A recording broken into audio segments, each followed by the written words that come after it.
Hello everyone, we're here for a panel discussion at SHOWstudio to discuss flocking in humans and the synchronization of movements and the synchronization of societal movements. For some reason, whether it is hard-coded or if it's through social pressures, we seem to synchronize our movements, whether for right or for wrong. But why do we synchronize ourselves? What are the driving pressures behind that? And why are humans so fascinated with flocking? Why do we go and see big flocks of birds? Why do we find that interesting? And we're here to discuss it with four interesting people. If you'd like to introduce yourself. So my name is Seirian Sumner and I am a behaviour ecologist at University College London. I study social insects. Hello, I'm Sissi Lykou. I'm a dance movement psychotherapist and academic, and I'm here to contribute to this panel, the idea of creating groups through movement. I am Christos Papadopoulos. I'm a choreographer based in Athens, and at the moment I'm doing rehearsals for a new production that will be an Onassis Cultural Center production. And I'm working with flocks, so I'm in the right point. And I'm Lara Johnson-Wheeler. I'm features editor at SHOWstudio, and I'll be offering perhaps a fashion perspective. And I'm Sebastian. I am a technologist, but I also have a background in arts and culture and all sorts of interesting things. So as Christos said, we're mainly here to discuss movement, and he's just choreographed a new ballet about movements. So I was hoping you could tell us, what is this ballet? Ballet, it's, I don't know if it's the right word. It's, let's say it's a moving company somehow, because it's far away from any kind of known dance form. So in a way, what I am interested in at the time being, I'm interested in synchronization and what that means. It feels that there is a tendency that we observe things that are synchronized, or when they are about to be synchronized, there's a tendency that we want to see the process till they get synchronized. So all this process makes me think why we want to see it and why we like at the moment that this is happening. We name it as a precious moment. Maybe it's just a matter of coincidence. But the fact that it might have a special meaning, or we might give a special meaning, for me it's a precious process. So in a way, in my play, I'm trying to figure out what's happening between people in order to adjust and in the future to find a common ground in order to be synchronized. So it's a process dedicated to that. Not to mime each other, but in a way to observe the process of adjusting in order to find this common step. So this synchronization in motion, it's more about the result of our common decision to go there than making an artistic choice to make something in tune. So more or less, that's what I'm think I'm lucky in the sense that I've seen some of the piece that Christos is talking about. Spoilers. No spoilers, but in fact maybe a little spoiler. And I'm interested because in some of the motion, the dancers all move as one, but there are these elements in which they break away slightly from each other. So I'm interested in that question really about when people do move, people and animals, when organisms do move in groups, why there is that tendency as well to break away but return to a pack. So I wondered maybe what you thought about that concept. So movement in animals is a whole field of research in its own right. And so I guess the thing that I can bring to the table is how and why organisms might move in, maybe not move, but function as a cooperative group. And so what we see in the social insects, so the bees, wasps and ants, where you have these phenomenal colonies with hundreds of thousands of individuals all functioning together in the same colony. They're all working for the same purpose, and we like to think of an insect colony as being a new level of individuality. And maybe that's what you're trying to achieve in your dance piece, such that you want the audience to not think about or observe individual people moving, but actually they're moving as a coherent new level, a higher level of individuality? I think I'm trying to do the opposite. Oh, okay. I think I'm trying to achieve by watching that the output of or the outcome of people moving together, it's in a way it's the result of the choice of the individual. So I don't care to create like a spectacular float on stage. I'm trying to make the audience meditate, actually, to make almost an optical illusion, or to make these continuous scenes that last forever, in order to understand and to see and to feel that what you are seeing right now, it's more about the individual that make the choice to be there in this specific moment, than that we take this for granted, that this is how things are happening. So in a way, I'm trying to make people meditate in the way you look, and what you choose that right here, right now, is to be influenced. So that's really interesting, because what you're talking about is the early stages in the evolution of group living. And so something like the honeybee, they are all functioning at that higher level of individuality. All that matters is the queen, and that the workers help raise the queen's offspring. But one of the big questions in biology is how we get to that really incredible level of organisation. And to do that, we need to study these simpler societies where every individual in that group has the option to leave it or to remain. And understanding, it's quite easy. We understand a lot about why species like the honeybee function as they do. But what we don't understand very much about is why individuals will choose to be part of a group when they don't need to be. So why should individuals within your dance choose to be part of the group and follow the flock and be synchronous when actually they don't have to? I guess we need to, going back to Lara's initial question, how would we see it from different scientific perspectives? There is a question that has to do with the development of the individual and the needs that need to be covered. So if we think the initial interactions with the carer, we have the mirroring, we have the kinesthetic awareness that gradually develops, and the kinesthetic empathy, again, gradually develops. And this is when we have psychopathology, and we are in a society where it's so individualistic and we can't create groups and synchronize in groups. So in what Christos is saying, and maybe connecting it also with the natural tendency to go together, but maybe there are some ruptures in the going together. We have the different developmental stages in the synchronizing. We start with the affiliation, usually like what we're doing now. We don't really know each other. We created a circle. That's the safe way to do it. Then we go into differentiation. I'm going to go to the toilet. Oh, I'm going to have a cup of tea.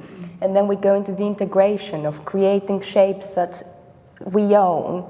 And then there is the separation at some point when we decide that we don't want to be in this group anymore.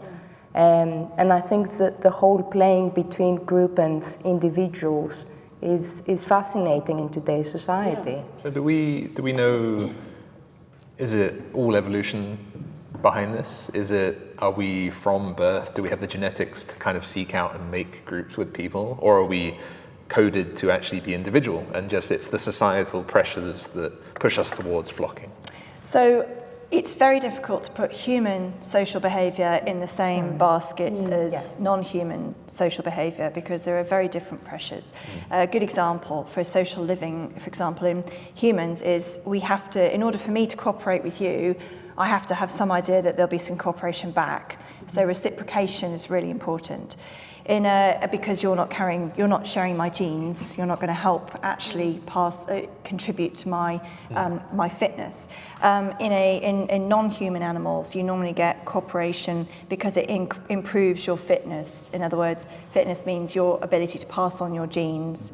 So flocking in starlings, for example, these murmurations that we don't actually really understand why they do it, but it's likely to be a case of the selfish herd, such that if you stay in this big flock, you're less likely to be predated on. than if you were on your own. And that comes down to a selfish interest. So I'm flocking because I know that by flocking, it will increase the chances that I can pass on more of my genes to the next generation by having offspring and surviving. It's quite different in human societies, so it's very difficult to put the two in one basket. I'm thinking a bit about, you said this idea of survival and of predation, because I think there's a concept, I'm thinking a bit about in fashion, the way that people move together and want to look the same in order to identify with a certain group. And often how that starts is wanting to, create an identity, but really it is something that's quite protective. It's something about, buying into something and creating an identity for yourself that ensures you're not alienated. I wonder if that's a similarity that you see. So you're talking about building social bonds. Yeah, I think so. Yeah. So again, that's sort of affiliative behaviour that we see in not in the societies that have this very complex organisation like the honeybee, but in things like mongooses or your cute meerkats that you see on TV. So it's a very simple behaviour. A lot of the behaviours that go on in between individuals are affiliative. They're about building those social bonds. And the reason you need to build that social bond is that later on, if you're in danger, you know that you've got some backup. And I think probably dance has got, you're the expert here, but the evolution of dance in humans is partly to do with building those social bonds, right? Partially, but also managing confrontation, managing conflict, managing the connection to the world. So we can think, and thinking about Christos's work, I'm thinking about the intrapersonal as the vertical line, and then we have the interpersonal trying to communicate with the other. So that's another reason why we want to create a group, we want to synchronize, to communicate. And then we also have the transpersonal with the word, with the more spiritual parts of where we are. And then again, why are we in a synchronizing situation? Maybe because we're trying to communicate on 3 different levels. And I don't mean it on the 3D idea of technology, going back to you. So I was fascinated by the example you gave us earlier before we started the panel with flicking lights, of the cars. The real inspiration. Yeah, the real inspiration, yes, because it's technology, but then we can see the symbolism of what is there communicated in something that it's so obvious, but then no one looks at it. In the psychotherapy world, so obviously you're trying to find some mental solace in physical motion, so you're trying to connect the motion to the mental side of things. So is there, if you synchronize the movement, is there some kind of peace that comes with that? Or can you synchronize thoughts in the same way? I think you're going into the mind-body connection and the whole Cartesian idea. Yes, yeah.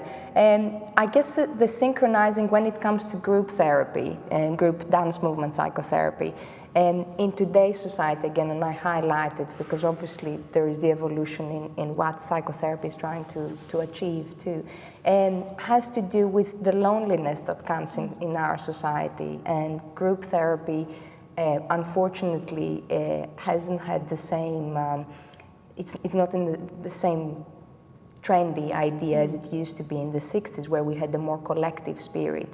So the whole idea of synchronizing has started really fading away in our society, and maybe that's a vital need that is missing, an embodied need that is missing. Yeah, it's funny, we seem to synchronize our movements happily and our trends, but maybe not our thoughts. For some reason, we're not synchronizing our thoughts just yet. Well, I think it's all about the power in the numbers, though. So there's this really nice study where they, on a busy street, you might know this study where they sent out one person and got them to stand on the street and look up, and everybody's just walking by. And then they send 5 people out, and they all stand on the street looking up, and everybody continues walking by. And then they send 15 people out to look up, and then suddenly everybody starts looking up. So it's the kind of vigilance behaviour, but you need a critical mass before you can get that group behaviour. Yes. So I don't know how that relates to kind of the loneliness of society and our role in society, and that we need a kind of critical mass of something to make that group behaviour emerge. Yeah.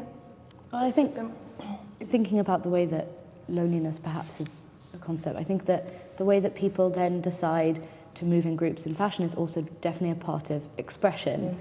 And thinking about the dance piece and thinking about how obviously that, you know, dance and art, all art forms are used as a form of expression. It seems to me that to dress in a certain way, to wake up and to choose a certain form of dressing and appearance is a form of expressing yourself in maybe a way to avoid a sense of loneliness and segregation, and a way to open to other parts of society and to open that.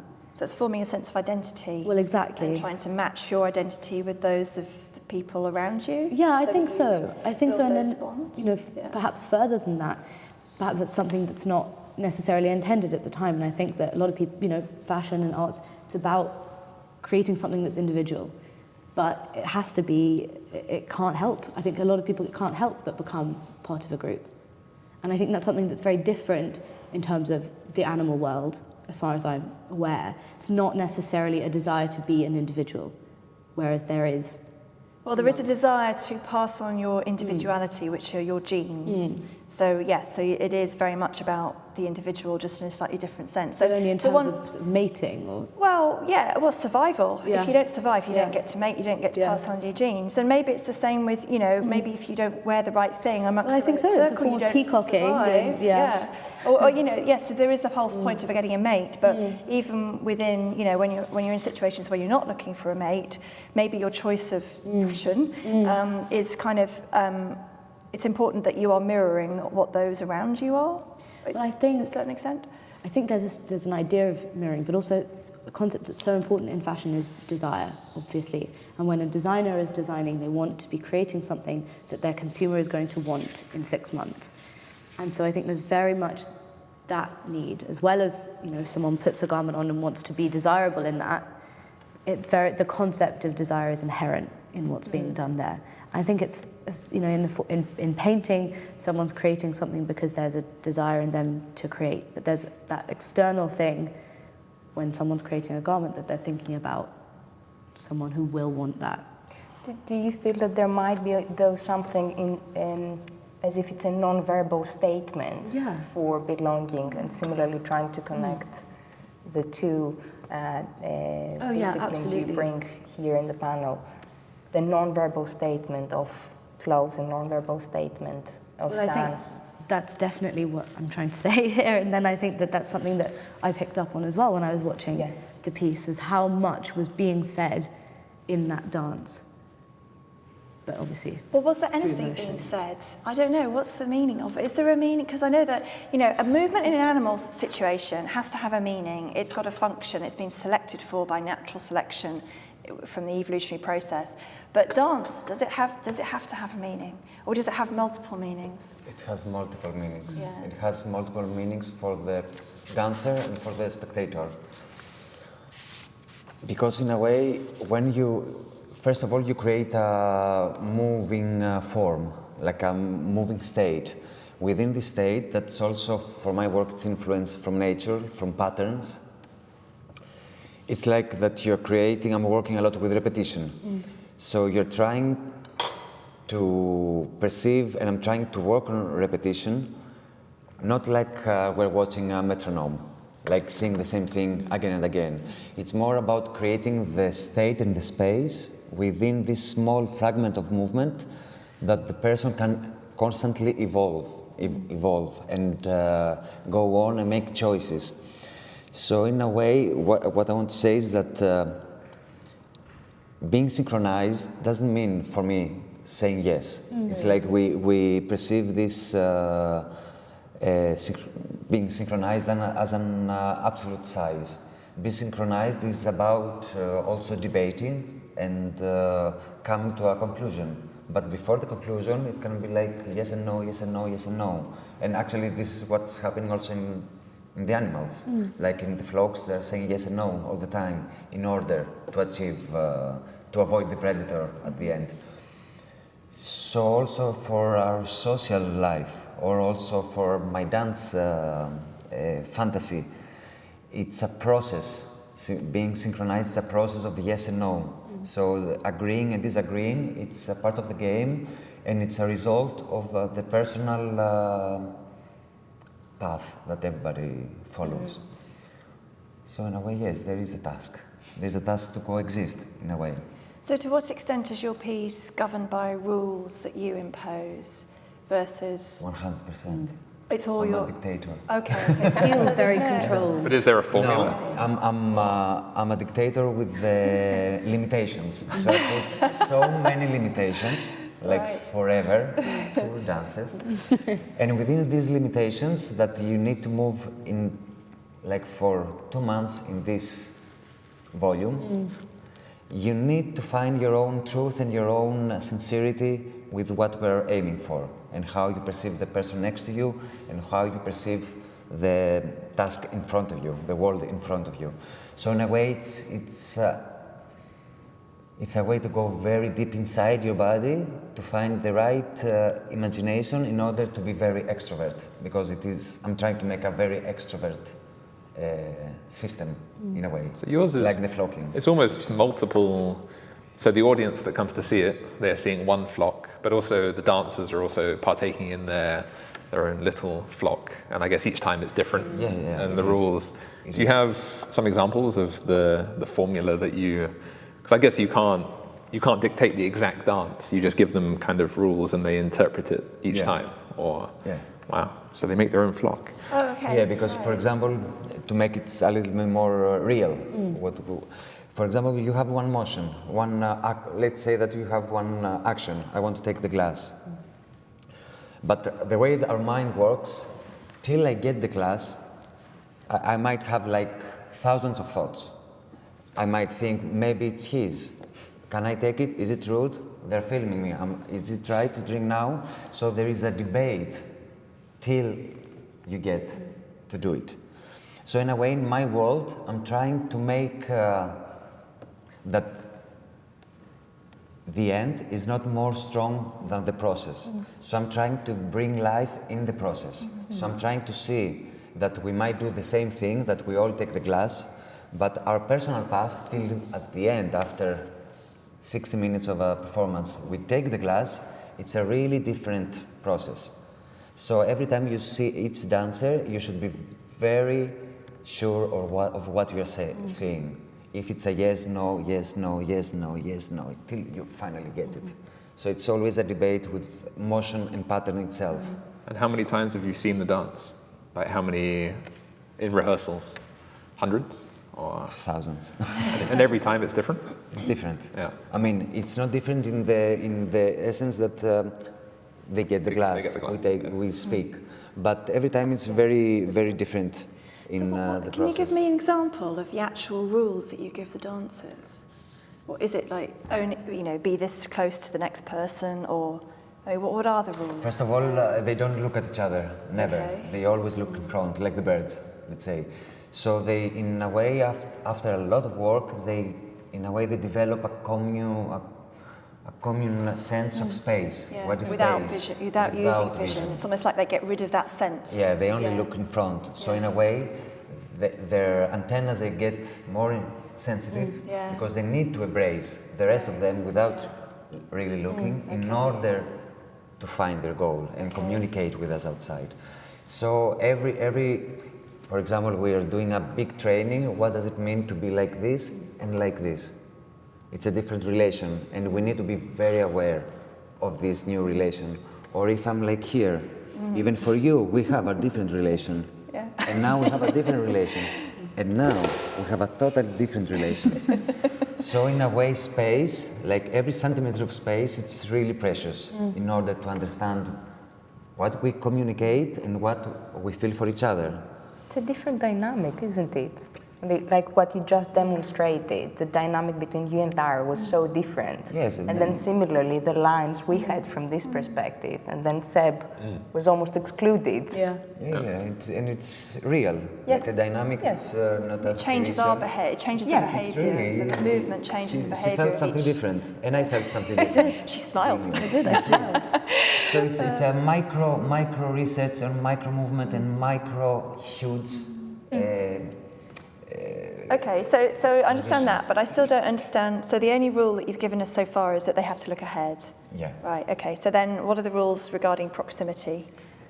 Or maybe there are none. There are times when they're very close together, but it's quite For extraordinary. example, we have because one rule. They move sort of in synchronization, but it never feels like they're copying. It feels very much like a natural motion. Like There they're are aware many that rules there like should the be there. technical part. For example, if I see you moving, I can be influenced. But then you can create more and more limitations the way that I am influenced. Am I copying? Am I copying the motion itself? Am I copying the rhythm itself? Am I copying everything? Or I'm trying to understand what you are telling and I'm telling my story. And this is very obvious. If you're working with your skin, like if you're working with your motion, or you are working with imagination that the other person is provoking. Responding rather than copying, in other words. Yeah? Totally. Yeah. Totally. Yeah. And then you create more limitations that your interpretation of what the other person is doing, it might be a yes for the audience, or it might be a no. And you always need to be very sincere and direct with your yes and the no. Yeah. I mean, it sounds very... No, what I'm getting at, so a big thing, a big field of research in, particularly in group living animals like social insects, is we can come up with these rules, which, so ants, foraging paths, for example, there are studies that have defined the specific rules on how you go, when an ant leaves its nest, how it's going to get to its forage and how it's going to get back. And the rules are influenced by other ants around it, but also the sun and landmarks. And if you change those parameters, then the rules still exist, but the organism will adjust according to that rule. So I was just wondering whether, if you had a really clear, list of rules, quantitative rules, we could program it and we could see if I've computer started programs- reacting to this as a non-scientific, like, oh. Get up and do the dance right now, if we had the rules. But we could get a computer to do it, which would be much less embarrassing. And see if the computer produces the same kind of flow that your dancers produce. Probably not, because your dancers will be imperfect. And they're the humans. Computer programs will be much more and perfect to the rules, but possibly not getting at those nuances And which are important. with the same rules, it will be exactly the same in the program. Yeah, well, there will be your rules. So whatever the rules are in your precise choreography, we'd get the computer to replicate Yes, that. but the rules are always leaving space for the individual choice. See, right that's here, right noise. now. That's the flaw. That's the noise. That's So the it's never annoying technical, thing. actually. Yeah. you could give those kind of, I the could. noise parameters. So I've just, It's interesting that you bring up this idea of creating rules and ideas. I was having a conversation yesterday, in fact, about why certain cultural movements come about and whether you could replicate cultural movements in society, fashion movements like punk, for example. If you were able to employ the same sort of cultural climate, so the political climate was the same, music was coming up in the same way, and just chose a few key people and sort of placed them in a vacuum, whether you'd be able to create that spark that people decided was so interesting. yeah, that's cultural evolution. Yeah. Right. Yeah. I think that's the bit that fascinates me the most is it's the impetus, right? So for example, with your dance troupe, are you ever tempted to play God and, they're in the middle of their performance and you just kind of like get another dancer and throw them onto the stage, and see, because that's... Horror in his face.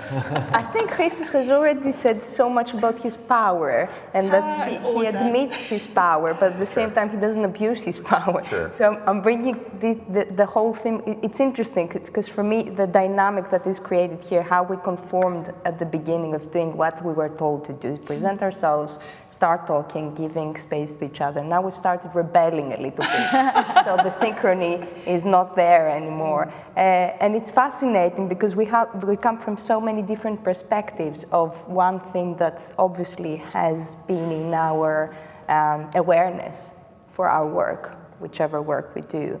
But it fascinates me, this whole power struggle, as soon as we go into we know each other a little bit. Let's take the rebel's role. 5 different individuals, and then what happens to synchronizing? I think the synchrony here is that we're all fascinated by the same big issue, the big... We're still synchronized. Yeah. Yes, Well, I mean, it's really, we're in a survival thing here because, you know, we all care about our reputations. But, you know, and so this is, and do we see this in animals at all? Where you have a flock of monkeys or whatever, a gathering of monkeys, whatever the collective noun is.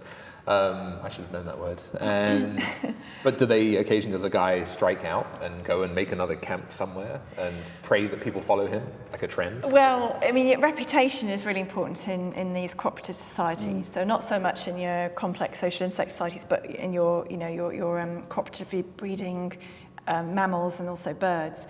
And so your reputation, in the same, it functions in the same way as it does in human society. So if I treat you badly or if I'm really rude, you actually won't invite me onto another panel. And whereas actually if I do a good job, then you might well do. And so my reputation on how I perform, on how I behave, has implications for the future treatment of me by the group. And that's exactly the same in a cooperative animal society. So if you are, so your example of whether if one individual goes off and says, right, you guys need to come with me, whether they follow will all depend on the status of that individual in that group. And within these cooperative societies, you have a very strict hierarchy, normally with the top dog or monkey. And then you'll have, so, you know, we often refer to them as the alpha and the beta and so on. And they are vying, there's constant competition vying between them, often physical, to retain and maintain their position in the hierarchy. And such that if it were the top dog who said, right, we're going to go over there, go to a new foraging patch, the group would follow. Whereas if it was one of the bottom subordinates, they'd just ignore it. And actually the survival of you as a cooperative, with your survival depends on your group. And so you won't risk that. So are humans somewhat, I mean, obviously we have lots of things that don't apply to humans in various ways, but with trends, for example, humans lucky enough that they can just strike off, do their thing, and because our lives are fairly cushy, we're not worried about, you know, Well, I think dying. that sounds totally relatable. You're saying the idea that actually so much of it's to do with status. And I think in terms of if someone wants to rebel in that sense in fashion, it's very much to do with status too. Clearly, it's very much more animalistic than I really thought. There's also a critical mass, though, isn't it? So, for example, some of the underground movements, you know, they bubble around for 10 years, and then, you know, not purely, it's not through reputation at all in that case. It's just they finally, you know, they're big enough that people start to look, like the 15 people looking up outside. Yeah. You know. But I think that's also that thing where something like that comes together based on all of the elements that come into place, and the spark will happen, and so a cultural movement becomes relevant or into the consciousness of the general public because of, a tiny thing that's happened that's made it relevant. And I think we wanted to perhaps talk a bit about the way that the digital has affected how that happens. And I think in terms of the way that people are able to share information, so, you know, fashion and the way that people consume imagery has become so much broader. But it's also become a lot more, there is this problem that you exist in a bubble. On your social media, all your followers, all your friends, are people who share that interest with you. And if they don't like what they hear or see you do, they'll probably leave your group. And so it's self-reinforcing. And I think that's probably one of the reasons, not to get too political, but that you know, Brexit happened because everybody exists in their own little bubble, and they talk about their issues within their own social network, their digital social network, and everyone in their social network is reinforcing their ideas. So they think, oh, it's definitely the right decision, definitely the right decision. And because they're not actually reaching out, the ideas can grow without any knowledge of what's going on in the outside world. That must be what happens with fashion, right? Well, I think the idea is, so this concept of a digital vacuum is obviously very aware, and I think the thing is with fashion is it's such an insular community anyway that, yes, but on the other hand, people are so interested in social media platforms and joining those that I think maybe conversely it's able to have a reach that it wasn't really able to have before. And whilst, yes, a lot of people communicate via those bubble communities, you are able to share images. It's likely that someone who doesn't follow fashion, who doesn't follow that kind of thing, will see something that will pique interest on Twitter or so. So I think there's a toss-up in the way that those kinds of communities. And that's what you're talking about there is within a social networks, and there's a huge field of science about social networks. Those importance of those weak links. So all you need potentially is one link to another group, something that filters out. Yeah, exactly. Yeah. And then you get the sort of the perpetuation of the evolution of that then inspires growth, and then as sort of flipping back around, and then a movement can begin. Do we see an acceleration of? I mean, my interest in the internet is that things seem to happen quicker now. Like in the olden days, things would take a long time. And the internet allows people, in very different places geographically to form a flock, for want of a better word. They make a forum or they make a Twitter group or something like that. And I guess that also affects fashion. I assume trends. Well, I think, the pace of fashion has picked up almost excruciatingly. But I think that people, because there's such a consciousness to want to create something new constantly, and if you see an image, a designer has created a garment, a look, and you see that image and you want to covet it, and then there's the constant desire to keep creating and to keep churning out more and more and more. So I think that, yes, I think that the way that digital image sharing works now currently is that it has increased the pace of fashion extraordinarily, the way that people want to consume, people want to buy, and that there's a pressure to keep creating. Doesn't it also, the whole digital world gives a voice to the individual. So you might, previously 40 years ago, you'd have to be part of a proper fashion house or whatever to get your product aired. Whereas these days, an individual, like Pinterest or well, this is something that's so interesting for young designers. If young designers are able to kind of curate their social media following in a way that piques the interest of lots of people, they're able to actually become something that is spoken about without necessarily the financial backing that previously would have been needed, and that's able to come. So there is, in a lot of ways, social media is a real gift for young and up-and-coming designers. However, it can also be a downfall. That can also be sort of this illusion that if you have lots of popularity and lots of following and people seem to be liking a lot of what you do, it may not be sustainable. Okay. I mean, from a psychotherapy point of view, I guess the speed at which people flock and move, I assume, has a massive impact. Yes. I was thinking actually that it's fascinating that we talk about the speed of the internet, the speed of social media, and then at the same time we have the idealization of meditation, mindfulness, yoga, everything that has to do with coming back to a slower rhythm. And then I was reading your blurb in Greek on the website, where you have something about the quiet moments, if I remember the expression, something about quiet or slow, and how nowadays we idealize anything that is slow or quiet, because we've reached the peak point of having no more capacity for fast rhythm. I mean, for me, as a therapist, when I see clients rushing to their session because they had to speak on the phone and they just come with the phone in the session, this is a rule that I put. That's your sacred moment. You just have to stop bringing the phone whilst I'm opening the door for you. And that's the only rule. So I'm a dictator sometimes too.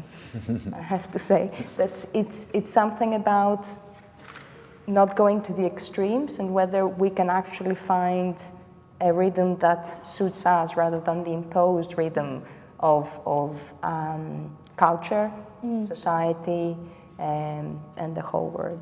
I guess. For example, sorry. No. Now, what experience about rhythm in my process?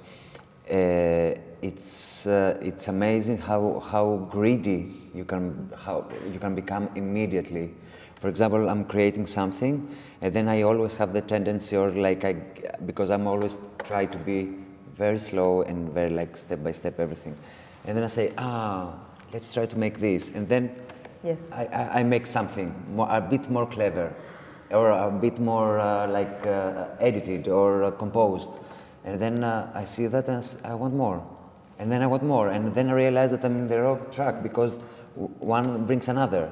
So I need to go erase everything and then start seeing everything. And I really experience every time how greedy I become. I give me something and then I want more. And it's really like an avalanche. How do you experience it on an embodied level? Because you talked about being greedy, and then I started having images, and I was just... I was just watching and saying, now what? This phrase in my mind means that I'm greedy. That I saw it and I want more. Now... Isn't that just ambition? No, but I'm watching it as a spectator, not as a maker. Okay. So then I see that composition starts rising, and then I want to see more and more. And if you see more, then you cannot go back to nothingness or to slow. You need to enforce your choice of creating. So you need to erase everything and say, okay. And then the nice state of mind is by saying, I can see it forever. Yes. And then go with the flow in a way. So what are the dynamics of the piece in terms of the movement? Do you have those quiet moments, those slow, and then faster? Yes, but the range is very small. Oh, okay. It's like, in a way, teaching the audience the code. For example, if I do this, and then you see that this is the limitation of the movement, and all of a sudden I do like, it's a huge step. So in a way, small and big, it's you teach yourself and the audience and the dancers that this can be big and this can be small. So it's not about big and small, it's about shifting and The pressure you said you felt to always improve, to always do more. Do you feel that is because you're part of this larger flock of people that are watching you, that are interested in, or is it a very personal, internal? I think it's the biggest enemy that I have as a creator. Because if I'm true with myself, then I'm always like very slow in order to understand and feel and guide it. But of course, you get in the temptation to make a performance, and then you lose the game. You really lose the game. So do you think if you went and sat in a shed in the countryside in Greece, would all that go away and you would be back to the slow, calm Christos? Yeah. Yeah? So I guess... That's why I always go back to nature. Yeah. My inspiration is from there. It seems like a lot of... I like classical music, and a lot of classical composers, they go and put themselves in a shed in the middle of nowhere because they want to escape that. It's really odd. I have the total opposite. So if I go to I'm a field biologist, and if I go to the field, that's what starts me. I see the animals interacting and doing their thing, and that's when I get my ideas. So it's I almost get overload of, oh, this is amazing. Oh, what are they? Why are they doing that? What are they doing? What's happening here? Oh, I want to do this. So it's almost, nature is not relaxing for me. It's too stimulating. For me the same, but still, but at the very end, it's relaxing. Yeah. When I go back, I say, oh, wow. Right. You don't have the social pressure of performing in relationships or in groups. Yeah. And so do we have a choice whether we want to synchronize or not? Like I know animals, in the animal kingdom, they probably don't have a whole lot of choice whether they want to synchronize or not. No. Do humans ultimately have any choice, or do we just have to go with it?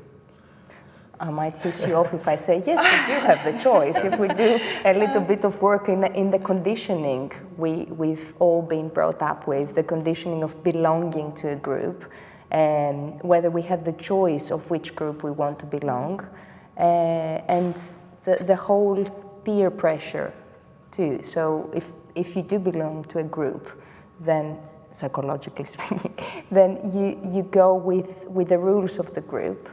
And then sometimes it's very hard to go back into the vertical line because you're constantly into the horizontal line of matching with what the group is asking you to do.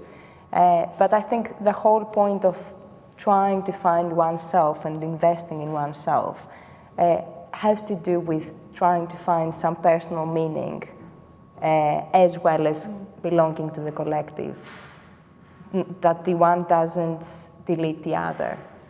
I assume you. Yeah, so I was constantly, I was thinking, so in behaviour ecology, we always ask, if we want to understand a behaviour and synchrony of humans in whatever context is a behaviour, we always ask 4 questions, and these were 4 questions that were defined by the kind of the godfather of behaviour ecology in the 1960s, Nico Tinbergen.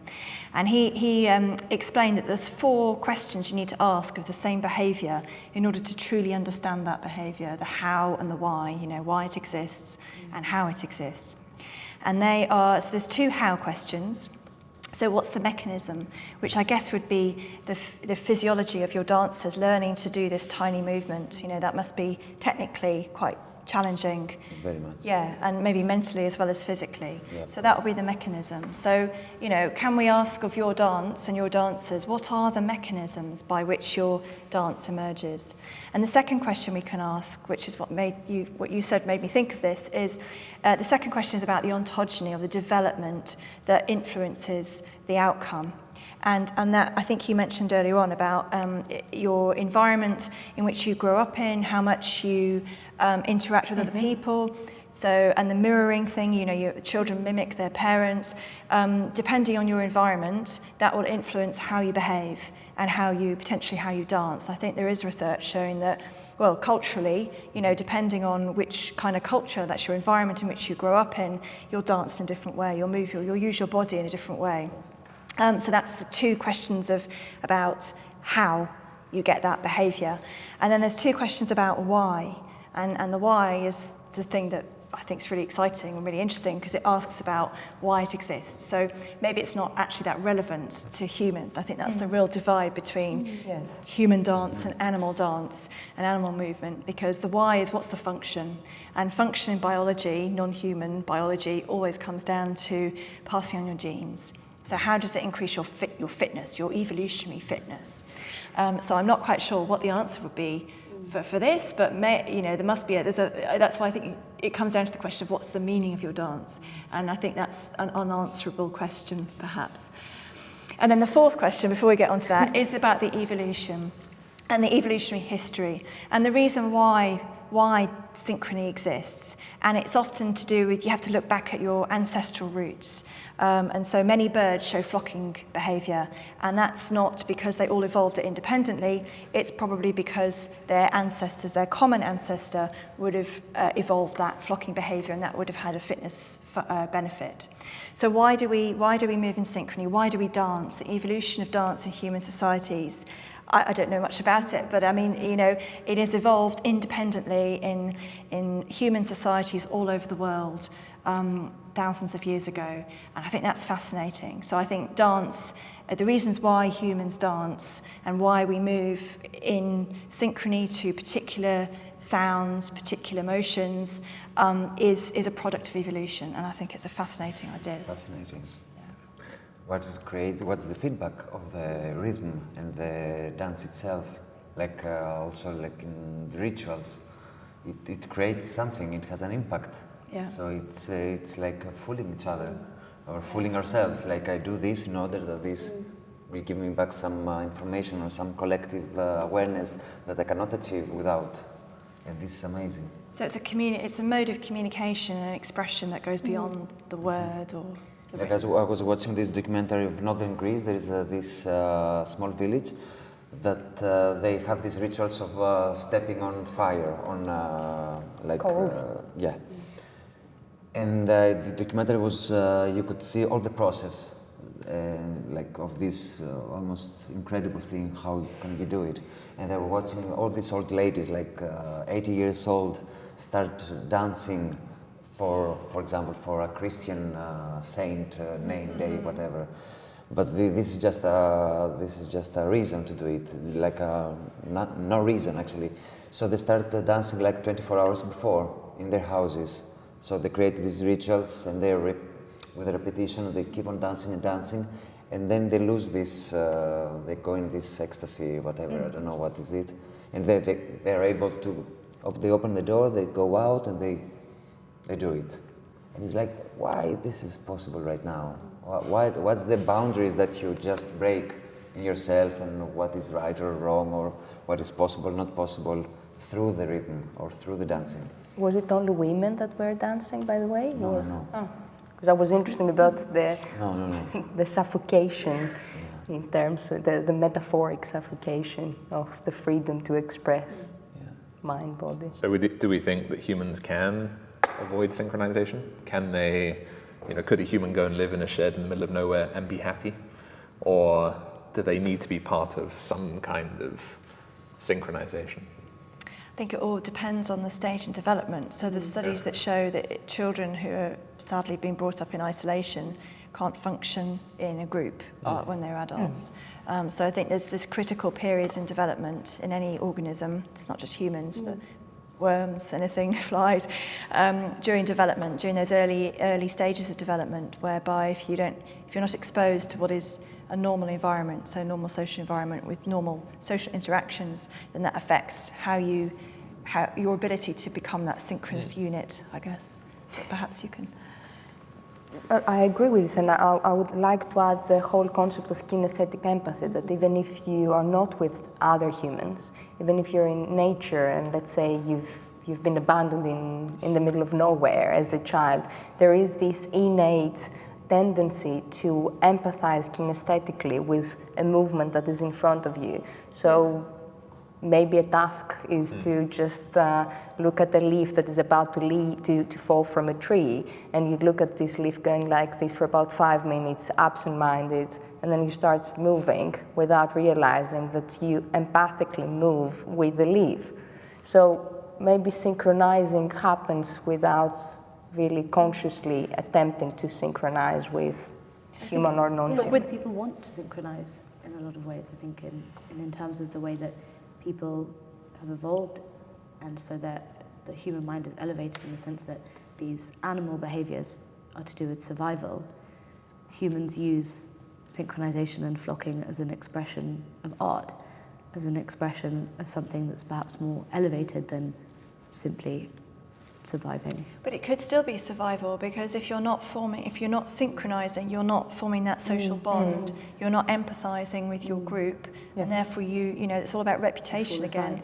Unless you're known to conform and do as the group does, you won't be supported in times of trouble, and that can have fitness consequences in genetic terms. The emotional survival, so even if you are on your own in the middle of nowhere, there is a need there. There's a need for connection. So even if you connect with another than human, then still there is something about the fulfillment of a need and survival. It sounds like this is a huge topic, and we've only touched on a bit of it, but I think we all agree that that synchrony in some kind, whether it's with other humans or with nature, is very important. And I think that's a good place to end the panel, I think. So thank you, guys.